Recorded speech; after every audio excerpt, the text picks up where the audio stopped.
We are going to hear is that information that rings a chord in our soul. And we know when we hear it that it is immediately for us and that we will understand it and we will be able to use it in our lives. We give thanks for God's great gifts to us, including this service today and all who are participating in it. So we release these words. We release these words into law, knowing that they have taken form. And together we say, and so it is.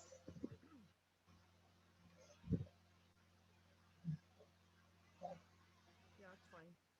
I think it's fine. Okay, the quote for the day is the primary cause of unhappiness is never the situation, but the thought about it. Be aware of the thoughts you are thinking. Separate them from the situation, which is always neutral. It is as it is. And that's by Eckhart Tolle.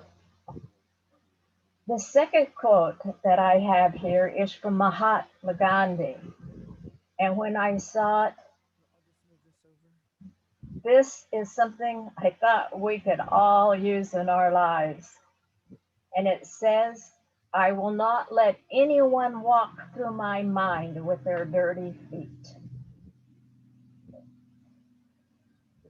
So let's go into a moment of silence as we prepare ourselves for the service.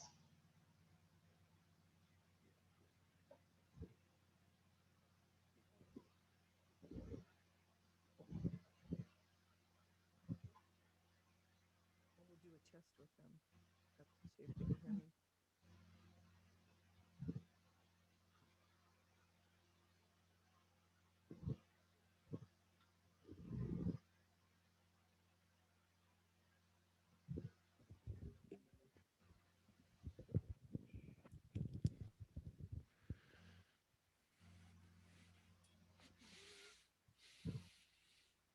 Can you hit the piano so I can see if I can hear the piano? Yeah, perfect. Yeah, perfect. We are grateful for this day and each other and the great light that we all are in each other's lives. And so it is. So now we are going to do February's affirmation. And please join me as I say the affirmation. Today, I trust the journey that life is taking me on. I rise above my fears and doubts and keep moving forward in my life. I remember that I am wonderfully and lovingly created. Today I live as if I mattered. Today I am grateful for everything in my life.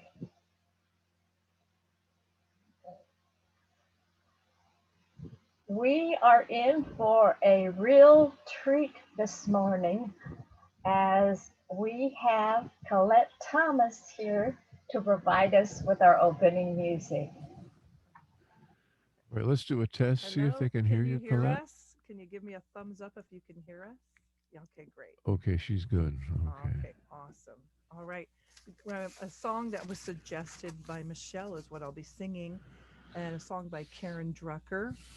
And this song really, it really hit me. But I listened to the lyrics even closer this time, and um, as I'm going into a new relationship in my life, being engaged now, there are a lot of fears that come up. It's exciting, but there's also, relationships, as I think Marianne Williamson always says, are they're there to help you look at yourself, and it's good. It's all good. Okay. Yeah, speaking of letting go of the shore, you'll see in back of me a little bit of Hawaii. There's some shore. Ah, nice. All right. So we'll start off nice and restful.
When did that get quiet? She said she has such a nice voice and I can't hear You her. have all you need. It's all inside of She's on mute. Colette, you're Colette, muted. can you turn it up? Okay, hold on. Oh. Hold on. Oh, they know they do too. Yeah. Yeah, what You're I'm on doing- mute.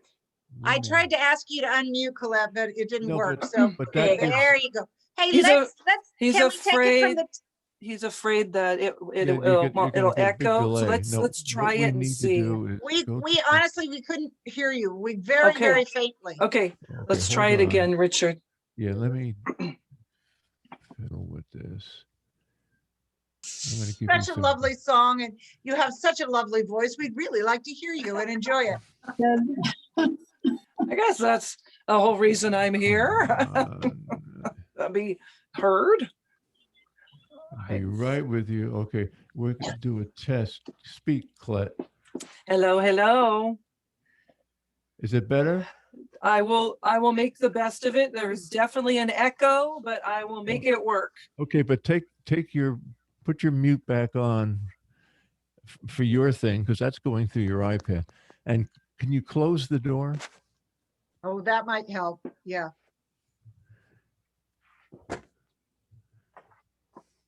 Yeah, this is definitely a work in progress. But Yeah, we I learn. know. You know, even a year into our online services, we're still learning. It's a learning curve. It's a very long learning curve. Okay, but, Thanks for your patience, guys. I really but appreciate Colette it. has such a beautiful voice, so it's worth it. Thank you. All right, now, okay, try it. Let's just. How does that? Sing something, Colette, just a little. Let go of the shore Okay. and there's a huge echo in my ear. But Colette, do you have you need to mute yourself on, you need to mute here, I'll do it. They unmuted me because they couldn't hear me, Richard. No, but there's two different transmissions going. Now, I need to mute you. If I can do that. There, now sing. Can you hear me now? Can you hear me now?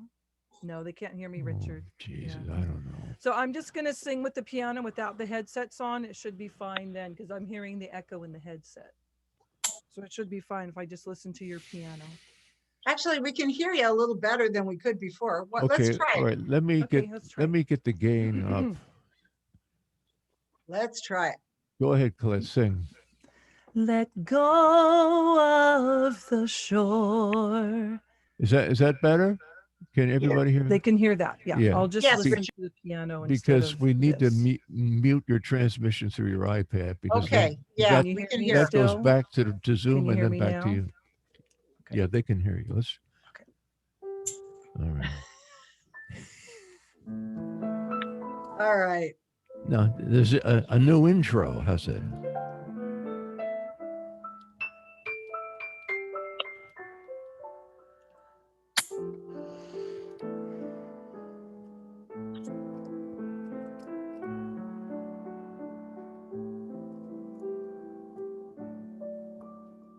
Let go of the shore and let the water carry you.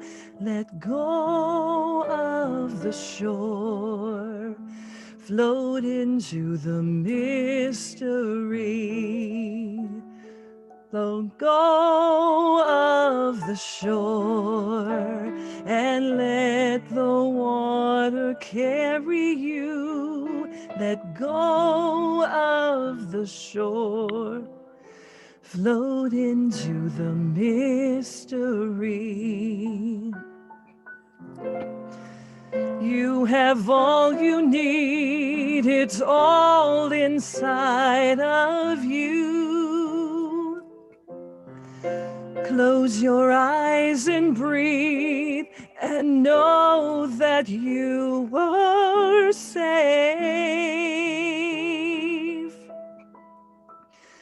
Let go of the shore and let the water carry you.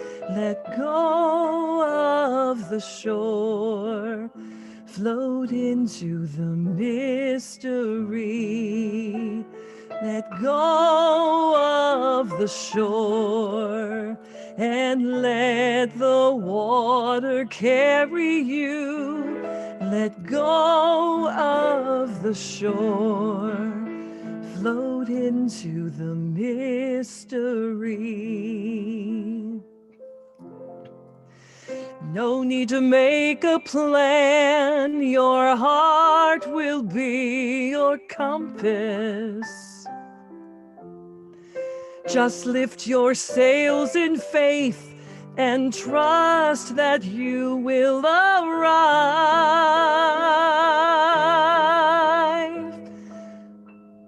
Let go of the shore and let the water carry you.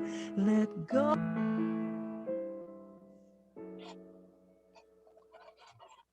Oh, you just became muted for some reason. All that.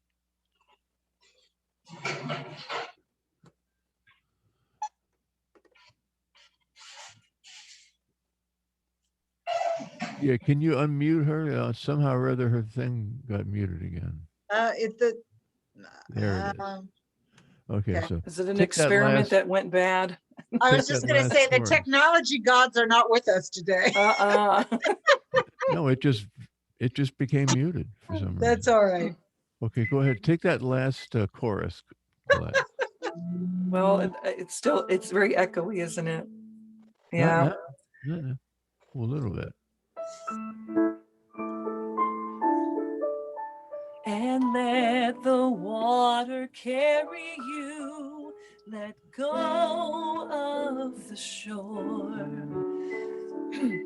Float into the mystery.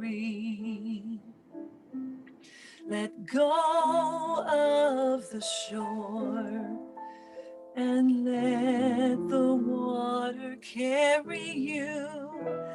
Let go of the shore. Float into the mystery. Peace, love. We tried. We tried. You know, it was beautiful. Your voice came through shiningly, and it was gorgeous. Oh, Thank you good. so much. I it touched my heart. You. Thank you. Good. Like we said, work in progress, but Yeah. it's still absolutely lovely. Thank you so much. Thank Thank you, you. Richard. Mm-hmm. Isn't technology fun? Good morning again, and welcome to One Heart, One Mind Center for Spiritual Living online Sunday service. And just as a reminder, our theme for this month is One Journey, Many Paths, which focuses on the many different paths that allow us to explore this journey that we're on together, both individually and collectively. We're on this journey. And it's a journey of self-discovery, of who we are and how we connect to our source, and how we connect with that divinity within us, which of course is our source. It's a journey to discover how we can express this divinity as human beings in our daily human endeavors. And we're called to find the path that speaks to us personally, so that our connection with source is intimate and personal, so that we can allow this connection to inform and direct our individual human lives in a way that is specifically unique to us. And I found, and you probably have too, that my connection with spirit is constantly evolving and constantly changing as I evolve and change. You know, it's an unending journey of discovery, and quite frankly, it's quite a ride. So I'm sure you've all found that as well. And today's message is called One Mind, Infinite Connections, drawing our attention to how we are connected within the one mind, the one life of our Creator. And through this connection, we are also connected to everyone that lives within this one life, which is everyone and everything. You may have heard the expression, what is it? One river, many wells. There's a spiritual teacher and author, Matthew Fox, who you may have heard of. He wrote a book called One River, Many Wells. And his book compares the ideas that individual wells, water wells, are fed by the same source, just as human beings are fed by the same source. Even though both wells and humans express that source individually at our unique point of expression. A well is a point of expression for the groundwater that's below it, you know, and every well in a particular area is surrounded by the same groundwater. It's sourced from the same groundwater, water that comes from underground rivers and underground springs and aquifers, and it bubbles up into the individual wells, just as human beings are points of expression that bubble up from the same divine source, God, spirit, life, whatever name you want to give us, that is already within us. Even though we will and do express this source in many varied and unique ways. And of course, once the water enters the well, we have to use some method to get the water out of the well, to get it up to the surface where we can use it. It has to be pumped up.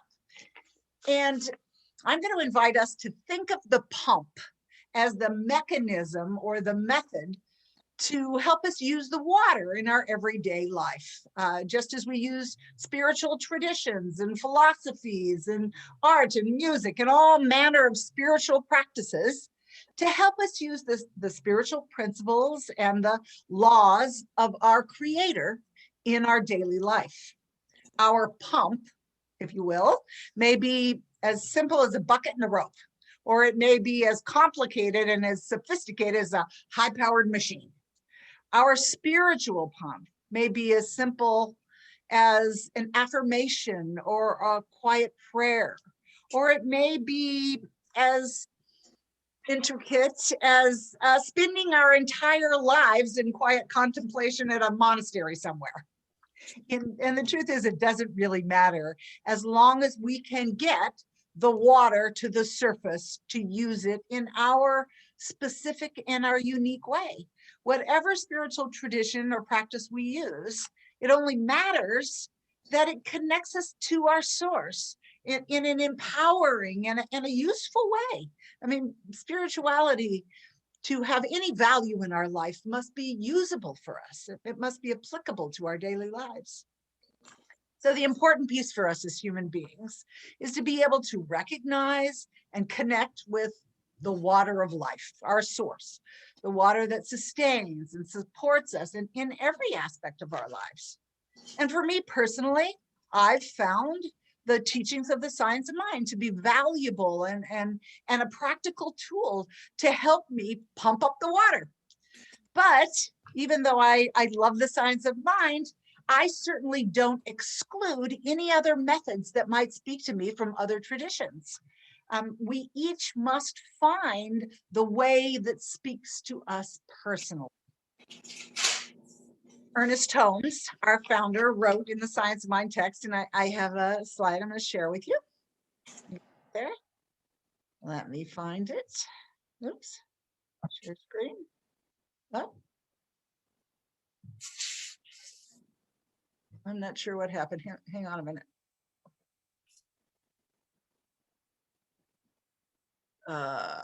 Okay, now I'm going to share. This will stop other person's. Not sure what happened there. Okay. Here we are. February. Let me find. Here's the quote that I was going for. Within the infinite mind, this is Ernest Holmes from the Science of Mind text. Within this infinite mind, each individual exists. We are not separated from life, neither is it separated from us, but we are separate entities in it, individualized centers of God consciousness. I love that. We are individualized centers of God consciousness. Do you understand that even though everyone that we see and everything we see is individualizing, that we are all in this life together? We are all living in the same one life. We're already one with our source. We just have to find our individual, our particular way to pump up the water from the well that's deep within us.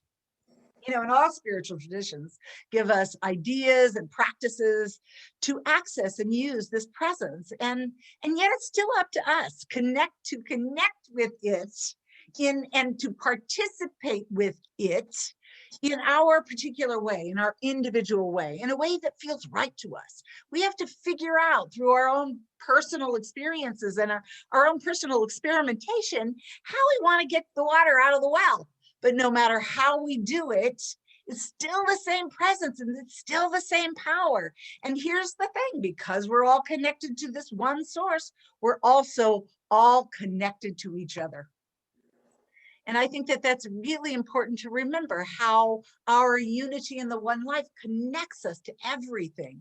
You know, when I was in high school, I remember I was still living at home, so I'm sure it was in high school. My mother got a call from her aunt. Aunt Loretta was her name. It was her father's sister. And Aunt Loretta had a set of identical twin sons. Alvin and Calvin were their names. Interesting names. And they were young adults when I was in high school. Probably they were in their mid-20s. And Aunt Loretta told my mother this incredible story in her call. Calvin, one of the twins, was at work, and he suddenly grabbed his chest in absolute excruciating pain and collapsed to the floor, and he had to be taken to the hospital in an ambulance. And when he got there, they couldn't find anything wrong with him.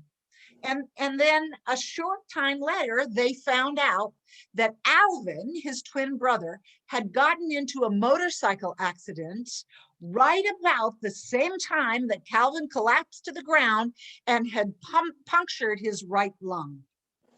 And Calvin had the same pain in his chest that his twin brother had had as a result of the accident. They were connected in some way.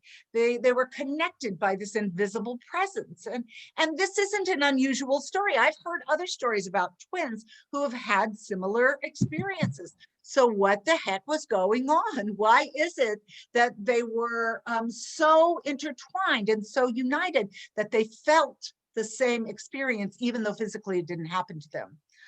Well, it turns out that quantum physics might have an explanation for us. Quantum physicists have discovered that when two particles, like two electrons, for example, are created together, sort of like identical twins are created out of the same egg, they are said to be entangled. So let's say that we send one of these electrons that were created together way across the universe to the other side, way to the other side of the universe. And then we do something to change the electron that is still with us. And the other electron on the other side of the universe responds instantly to the change that we've made. So quantum physicists say that either information is traveling infinitely fast, or in reality, the electrons are still connected. They are entangled. And since everything was entangled at the moment of the Big Bang, which is the explosion that began the creation of the entire universe, this means that everything is still entangled or connected.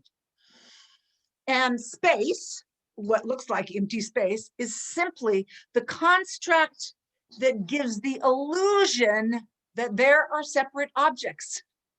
I wonder if that was what was going on with Alvin and Calvin. I personally think that's what was happening, that they were still connected. We're one with this, within this invisible, infinite presence of life. And what we know about this presence is that everything is happening within the activity of the one life. All things are sourced and connected to this presence. And we also know that this presence is the bridge that connects our inner and our outer worlds, the invisible realm with the visible, the invisible realm with the visible realm. It's the bridge, and it demonstrates in our lives through the action of universal law, creative law, we like to call it. And as we participate with universal law, we co-create our lives. The universe mirrors back to us what we create in consciousness. What we think and what we feel within, we create in our lives. And what we create, because of our oneness with everything, influences everything, the whole of life. Again, I'm going to share an Ernest Holmes quote. And this is from a little book called Creative Ideas. And I can read it, but I've got it on a slide. So let me get the slide out. I will share it here. I can find it. Here it is. Oh, I love this quote. We are to view ourselves, each in the other, and behold God in all. We are to view ourselves, each in the other, because we're one. And behold God in all.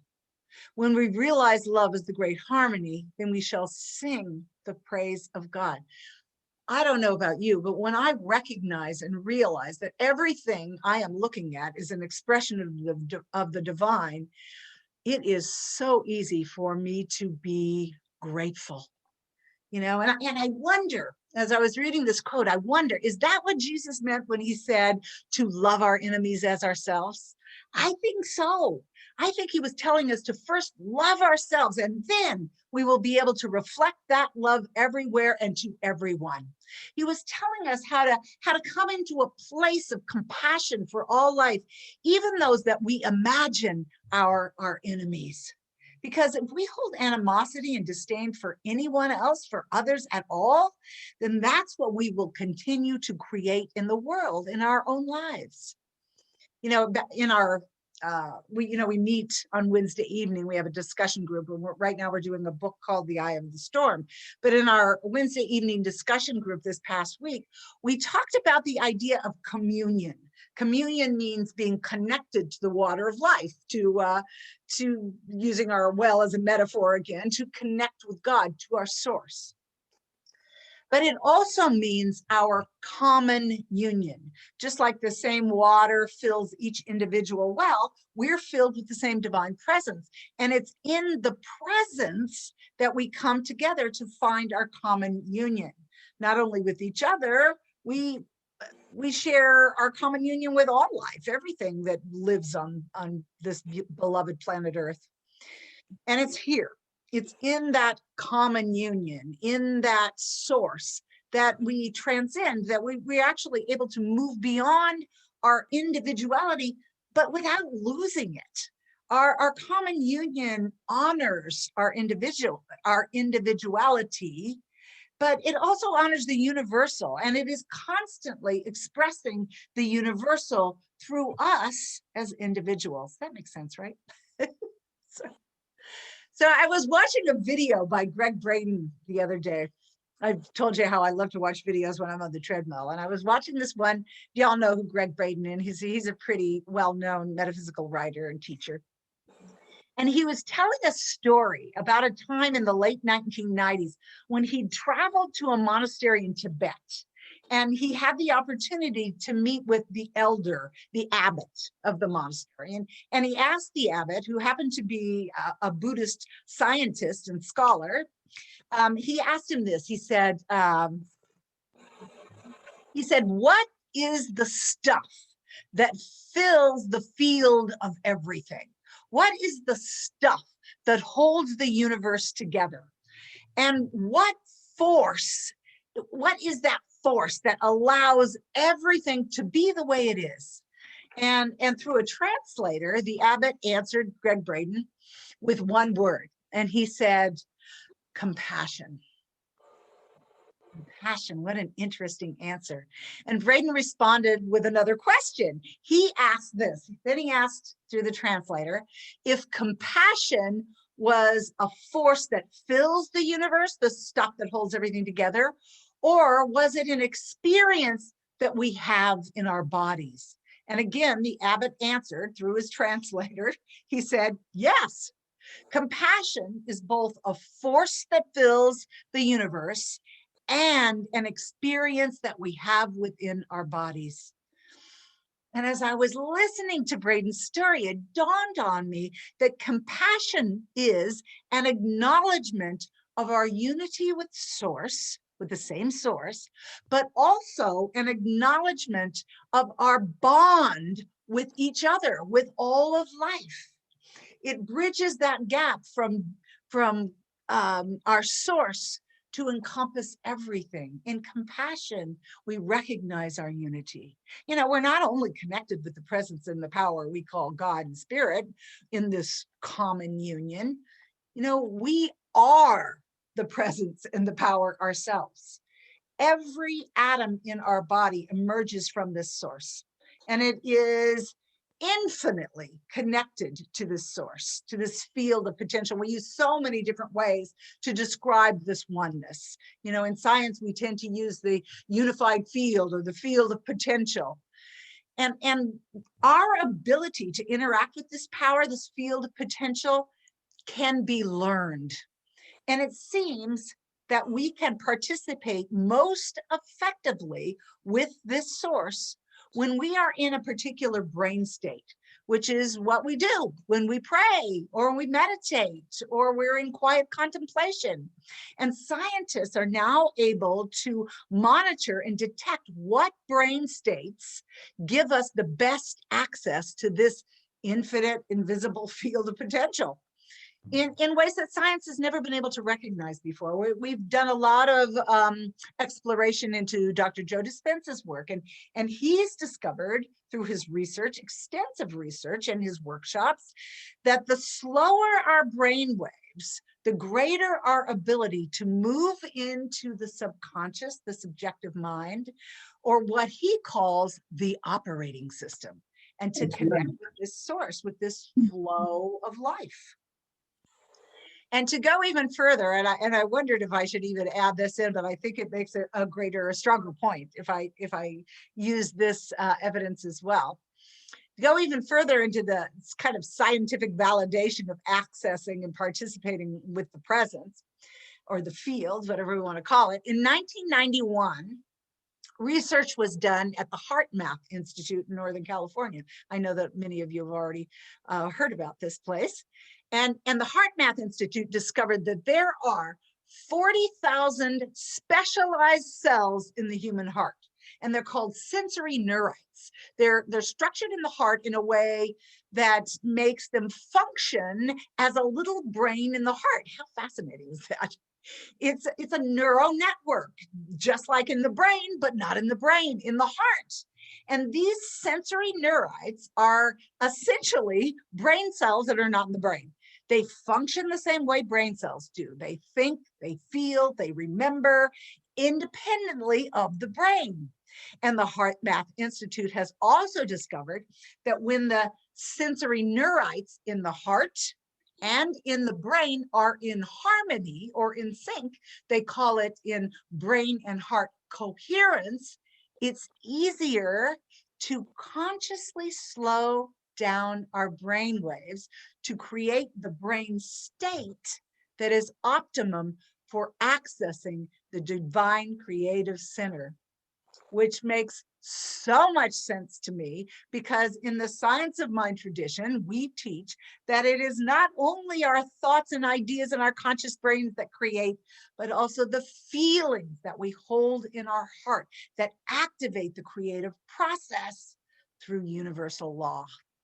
And I hope I'm not getting too intricate here, but I think it's really important to recognize that there are ways for us to learn to move into a greater ability to pump up the water. And as we move into this optimum state of connection, if you will, now let's think back to Greg Braden's story about the abbot in Tibet, telling him about the power of compassion. And compassion here, I believe, is the key. And I know I'm going a little long, but there is one more thing I really want to talk about. I want to talk about how and why compassion is the key. Compassion, it seems, is the doorway to create brain and heart coherence and to lower our brain waves to connect with the presence of God within us. And I feel like I've gone the long way around the barn here to explain why compassion is such a valuable tool for us to use in our daily lives. But it's important because when we're in a state of compassion, it opens us up and it creates brain and heart coherence as it slows our brain waves and it connects us with everything. It becomes this valuable pump to pump up the water so that compassion is this tool that we can use in our daily lives. So let's talk a little bit about compassion. How do we access this state of compassion? In our Western culture, we often mistake compassion for pity or feeling sorry for someone else, but that's not the way that the Eastern culture or Eastern religions or spiritual traditions think of compassion. They see it as the end of a sequence which begins with sympathy. Now, sympathy means that while we cannot even imagine the pain or the suffering that someone else might be going through, the discomfort, we can sympathize with the pain. We don't feel it. In sympathy, we're not experiencing the hurt of the pain, but we acknowledge it. And then the next step in the sequence is empathy. When we empathize with someone, we're actually feeling another person's pain. My daughter, who's a nurse, has told me that there are times when she feels empathy for a patient who's going through some kind of pain or discomfort, either mentally or physically. And while her empathy helps her to really support the patient, it's sometimes difficult for her to leave that pain at work. And then she goes home to her family and she's still in the resonance of the pain. But empathy allows us to actually feel or be in the pain of another. Brain scans often actually show that when we empathize with someone, the pain centers in our brain light up just as they do in the patient, but not actually quite to the same degree. But here's the point I really want to get. Here's the most exciting, I think, is that the final and the third step in this sequence of compassion, or to compassion, I should say, is that compassion is an emotional experience where we accept the pain of another, and here's the key, without judgment and without attachment to the outcome, without attachment to the rightness or the wrongness of the suffering. And at the same time, we hold a focus for a greater possibility. No judgment, no attachment to the outcome, and at the same time, we open a space for a greater possibility to demonstrate. But, and here, in my opinion, is the key, at this point of common union, we are here together without judgment or attachment. And here is where we reach out to the other individual, and maybe it's ourselves. It could just be us that we're having compassion for. We reach out with a loving heart to the one who is challenged. Now that is science of mind. That is what gives compassion so much power. Compassion opens the door to brain and heart coherence, lowering our brain waves, moving us into that shared source, our place of connection, where love lives.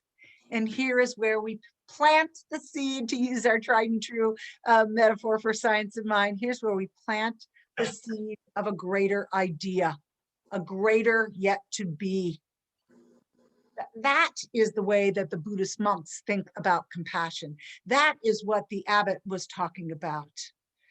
That is how we use compassion as the pump to draw up the water from the deep well within us and to create a greater good for everyone in our shared experience. So how can we allow compassion to be the pump that creates a common union with others?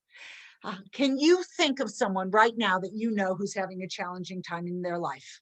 Maybe that someone is you. I bet you can. Are you able to feel the discomfort without judgment? Are you able to feel the pain without attachment to the outcome? And if so, can you feel the space open up in you to see a greater outcome for the person who is being challenged? And can you reach out in love, even if that person is you, in a greater way, to hold the space for a greater good to manifest for that person? You know, and I invite you to use this power in your life this week and see if you can cultivate the ability to have compassion for yourself and for others on a daily basis. If you hear or know of anyone that is being challenged, can you hold that space open for them? So heart and brain coherence, lower brain wave states, and compassion equal a formula that communicates directly to the presence and the power of universal good, our common source. And imagine the power that we could put into our prayers, our affirmation, our spiritual practice, if we use compassion as the pump, as the power to draw us in to the common union of all life and of ourself to this one power. Imagine the power of compassion at work in your world. So let's take a nice deep centering breath together and let's pray. Let's practice this power of compassion. So I know that there is only one life, and that life is God's life. I know that that life is brilliant and creative and loving and wise and beautiful, peaceful and whole. It is everything. It is in and through and as all of creation. It is us.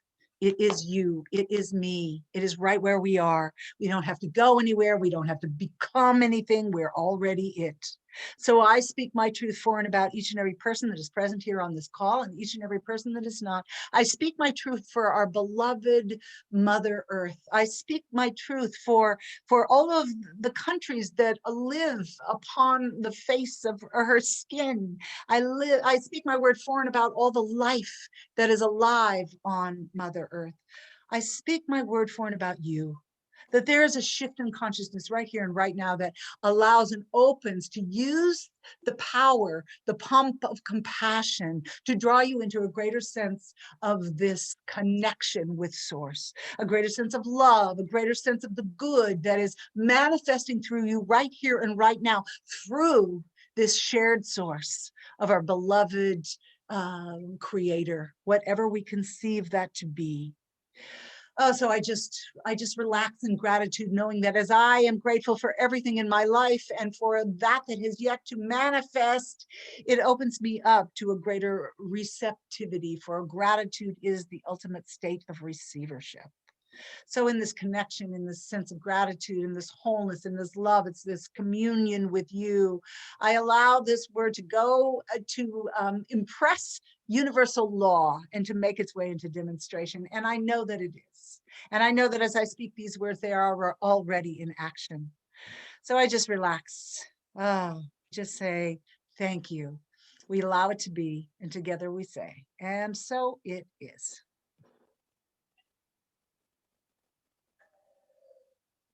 That was a lot of words today. I did go a little long. My apologies. I just had so much to say. And I didn't want to leave anything out. So this is our time for conscious giving. And so I invite you to, if you are giving a spiritual financial gift to our center, to imagine that you're holding it over your heart and know that giving is a spiritual practice. As we give, we also receive. And that One Heart, One Mind Center for Spiritual Living uses your financial gifts to continue creating and transforming a world that works for everyone. So your gifts are appreciated and they go out to do good work. So I'm going to share my screen with our affirmation for our giving affirmation. Get it up here.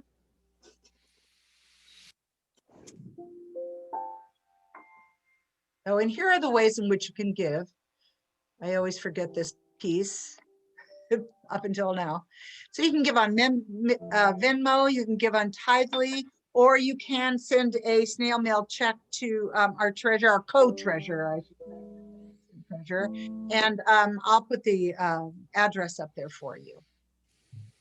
And here is our affirmation for our time of sacred giving. I recognize that my gift is an instrument of the energy and love of God. As it flows from me, it uplifts and advances all life, including mine. I give and receive joyously. I am so grateful. And so it is.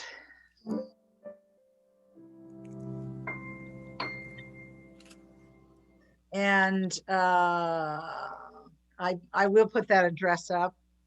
Usually my little co guy is here, but he had to step away. Leslie, I'm going to give this over to you for any announcements that we have.